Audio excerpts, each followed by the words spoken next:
Assalamualaikum warahmatullahi wabarakatuh dan selamat malam buat teman-teman sekalian. Kembali lagi bersama saya Dia Asayaf. Nah, pada kesempatan kali ini kita akan belajar bagaimana cara mengirim data dan menangkap data di server menggunakan YBS Request. Jadi sekedar informasi saja bahwa YBS Request itu merupakan AJAX request yang telah saya modifikasi agar bisa kita langsung gunakan di template project. Nah, sekarang kita akan coba langsung membuat filenya. Jadi kita akan membuat file testing dengan menggunakan YBS CLI Tools. Jadi di sini kita tinggal klik kanan, kita menggunakan git bash. Kemudian teman-teman bisa menuliskan php ybs make min c min v.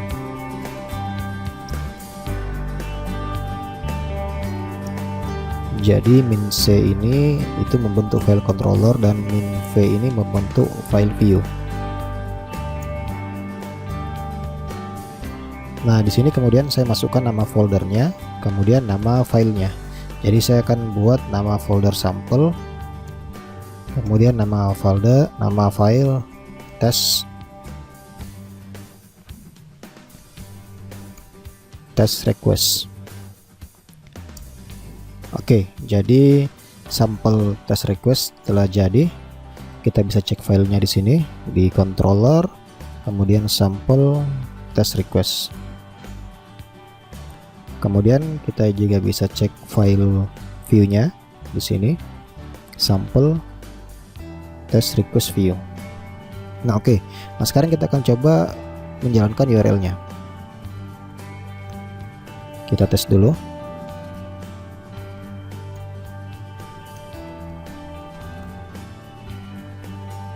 Oke, nah ini form yang akan kita gunakan untuk melakukan testing,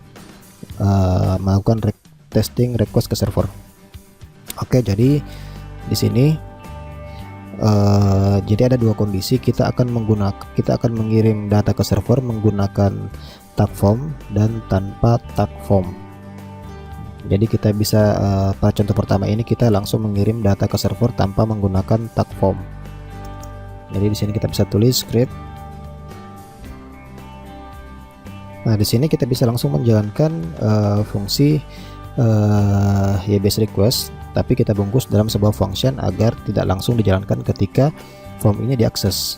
Jadi saya bungkus dalam sebuah fungsi kirim. Nah, di sini kemudian saya memanggil fungsi YBS request.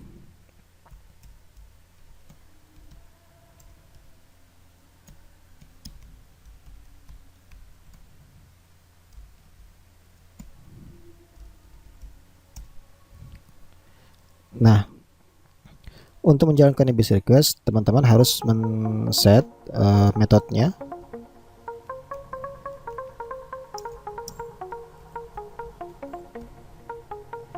Kemudian kita set actionnya, action atau URL-nya kita arahkan kemana. Kemudian datanya kita sini up. Untuk mengirimkan data kita masukkan di append. Oke, sekarang pada action teman-teman bisa menuliskan kode PHP untuk mendapatkan URL dari request ini, test request. Jadi URL ini akan mengarah ke controller yang memanggil file ini. Jadi dia akan mengarah ke test request function uji.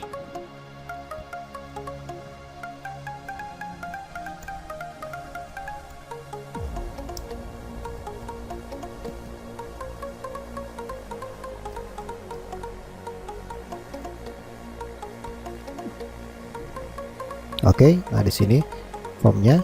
Nah, sekarang kita tambahkan lagi on complete.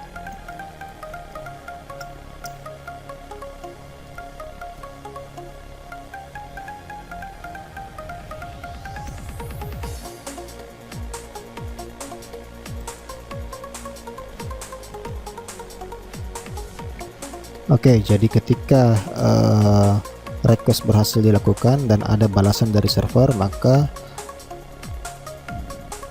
alert akan dijalankan. Ketika semua proses selesai on complete, maka alert kita jalankan. Oke, nah sekarang tinggal kita testing di servernya. Nah di sini teman-teman buat function uji sesuai dengan ada yang di sini, uji. Jadi dia akan mengarah ke URL test request function uji. Oke, di sini. Nah sekarang kita akan mengetes atau melihat data yang dikirimkan oleh klien ke server. Jadi untuk melihat semua data atau untuk menangkap semua data, kita bisa cek menggunakan dd, kemudian masukkan request. Nah dalam function request ini, di sini tertampung semua data yang dikirimkan dari klien. Jadi kita tinggal dd request itu untuk menguji atau melihat data yang dikirimkan oleh klien. Oke, nah sekarang kita coba tes. Di sini teman-teman tambahkan lagi di sini on click.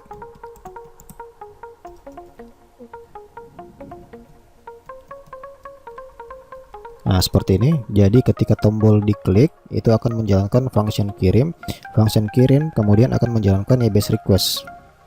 Oke, dan akan mengirim data tes dengan value halo ke sini controller ini, kemudian akan di fardam datanya. Nah sekarang kita akan tes, kita coba. Jadi kita refresh dulu, kemudian teman-teman aktifkan tab developer, tekan F12. Ini untuk melihat apakah ada error atau tidak. Jadi pada konsol ini teman-teman bisa melihat error yang terjadi di HTML-nya atau JavaScript-nya, sementara di network itu teman-teman dapat melihat error ketika terjadi error di server. Nah, sekarang kita coba refresh dulu page-nya.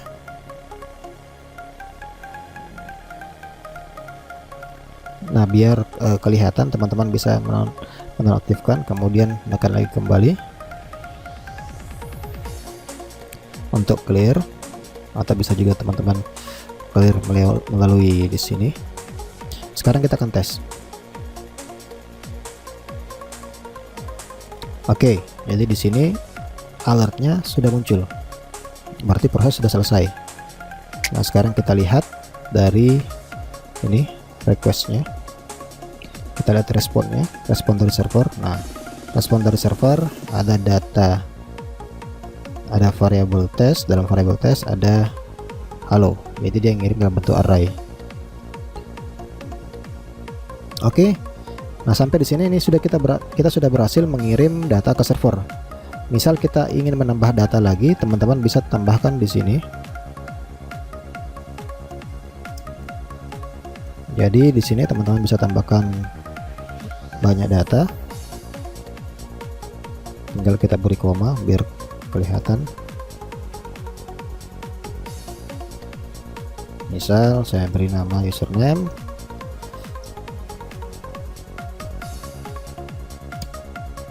nah misal seperti ini. Kita coba refresh dan kita coba jalankan lagi. Oke. Nah lihat, sekarang sudah ada data test dan username.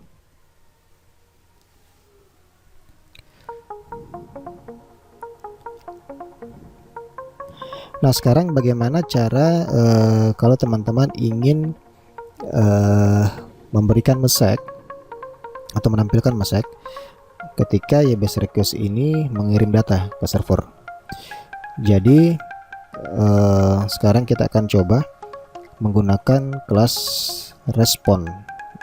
Jadi sebenarnya ketika teman-teman menggunakan base request, maka di server itu teman-teman harus menggunakan respon dari library ini, HTTP respon.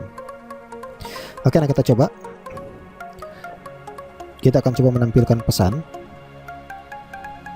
Pertama-tama kita gunakan kelas output view.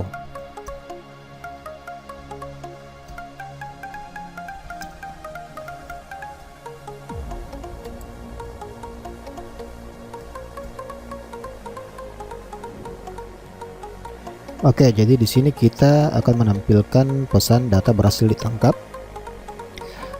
Di sini true berarti datanya sukses. Kemudian kita akan mengirimkan dalam bentuk JSON. Sekarang kita lihat apa yang terjadi.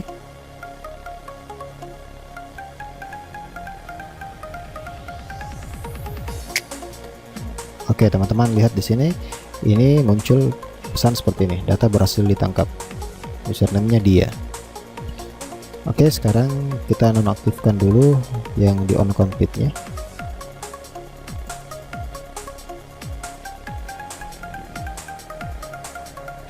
Nah, sekarang kita akan coba ganti jadi false. Jadi kita akan coba error. Kemudian coba lagi. Nah, ini pesan merah. Kita refresh dulu page-nya. Kemudian kita testing. Nah, seperti ini. Nah, jika teman-teman ingin menggunakan switch alert, Nasdaq switch alert, teman-teman bisa mengganti di sini menjadi 1.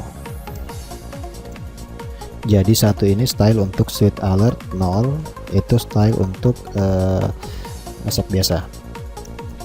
Jadi kita ganti 1. Sekarang kita coba refresh dulu.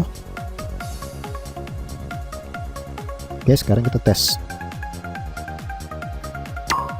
Nah, switch alertnya sudah muncul.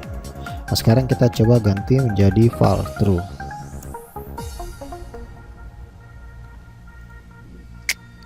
Nah, seperti ini. Jadi kita bisa menggunakan switch alert hanya dengan mengganti stylenya. Oke, nah sekarang kita akan coba menggunakan Typeform untuk mengirim data ke server. Jadi kita kembali ke view-nya. Di sini saya akan mencoba menggunakan sampel elemen untuk tag form-nya. Saya akan menggunakan form ini. Jadi kita copy dulu kode HTML-nya.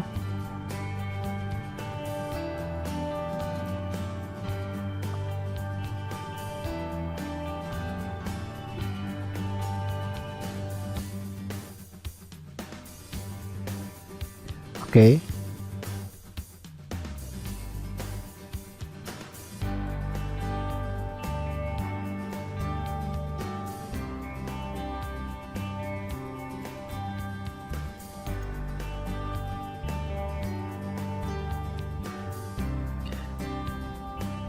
Oke, nah di sini ketika saya menekan tombol save, saya akan menjalankan fungsi kirim.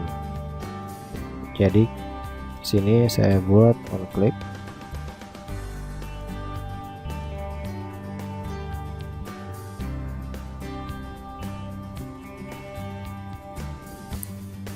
Oke, nah sekarang yang perlu diperhatikan adalah ketika kita menggunakan Typeform, di sini kita tidak menggunakan fn lagi, tapi kita langsung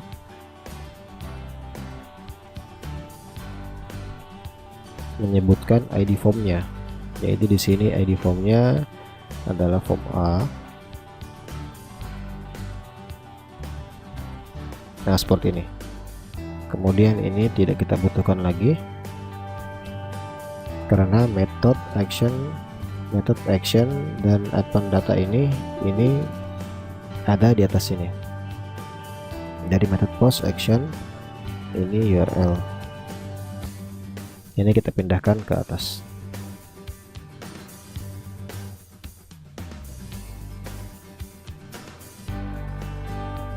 Sementara append ini akan otomatis mengambil data yang ada di sini. Jadi ini kita nonaktifkan dulu seperti ini.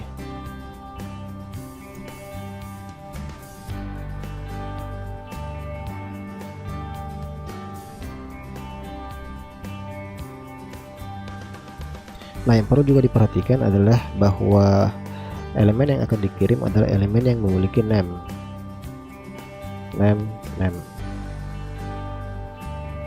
Oke, nah sekarang kita tes.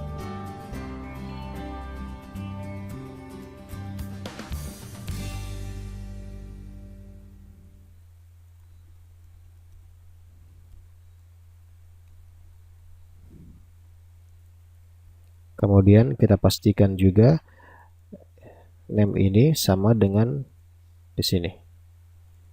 Berarti di sini request, misal di sini email, kita pakai email. Seperti ini. Kita coba refresh dulu. Testing, simpan. Seperti ini.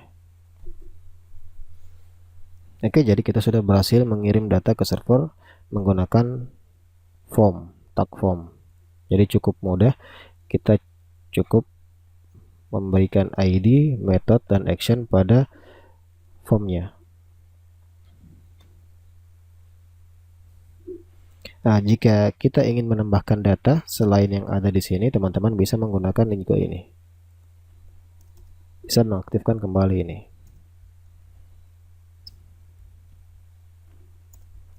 Nah, sekarang kita coba cek.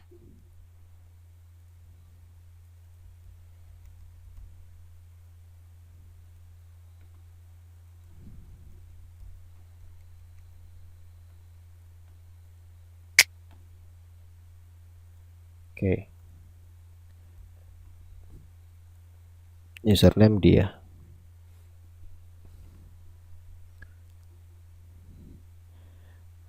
Oke, sekarang saya coba tambahkan elemennya.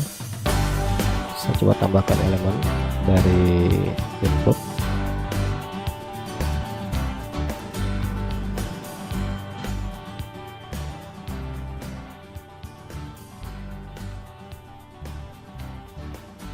Misal saya akan tambahkan date picture untuk tanggalnya.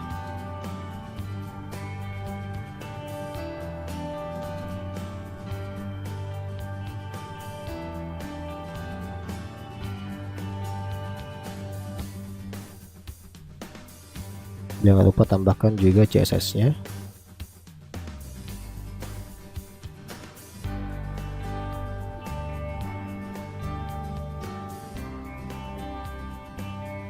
Kemudian JS-nya.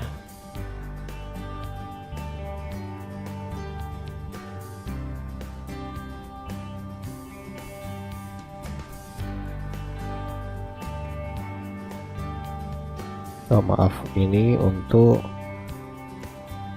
defaultnya. Ini untuk horizontalnya. Tanggal ini modelnya seperti ini. Untuk horizontal formnya.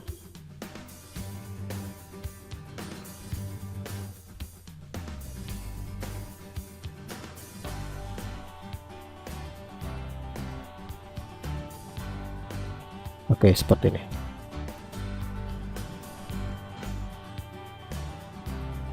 Nah, sekarang kita perhatikan di sini ada ID tapi tidak ada name.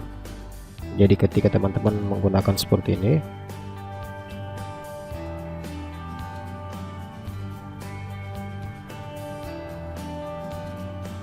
ini tidak akan terbaca. Kenapa? Karena input ini tidak dikirim ke server karena tidak menggunakan name.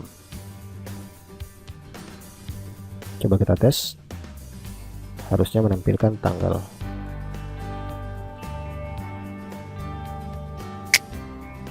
Ya, tidak ada datanya.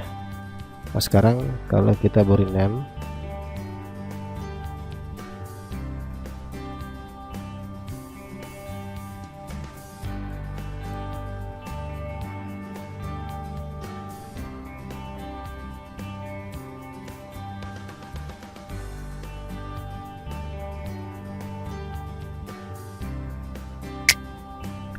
oke, datanya berhasil ditangkap 31 Agustus 2021. Nah, ini kalau kita menggunakan tag form seperti itu.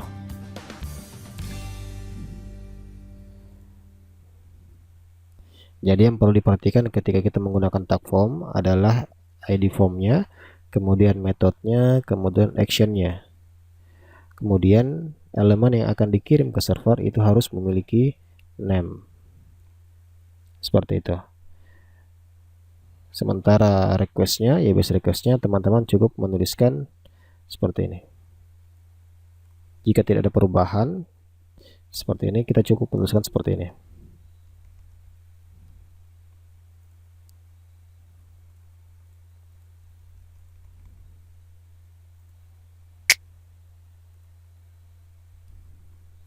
Ya, seperti ini. Nah, di sini kita juga bisa melakukan override terhadap on suksesnya. Jadi sebenarnya ini ketika teman-teman simpan, ini berada pada function on sukses. Jadi ketika teman-teman ingin tidak ingin menampilkan seperti ini atau ingin melakukan perubahan pada meseknya, teman-teman bisa lakukan di server di sini atau bisa lakukan di sini.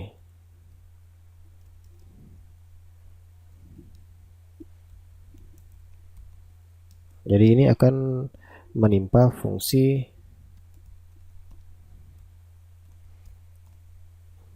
alert yang tadi muncul. Nah, seperti ini. Ini akan menghentikan alertnya.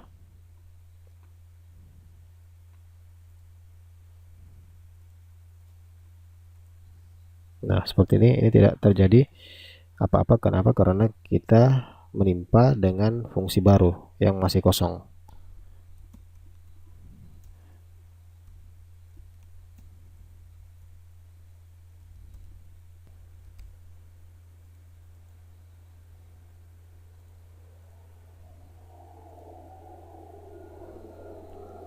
Nah, seperti ini. Jadi ketika ada proses lagi setelah sukses, teman-teman bisa membuat seperti ini. Jadi di sini kita bisa membuat proses lagi sebelum menampilkan pesannya, seperti itu.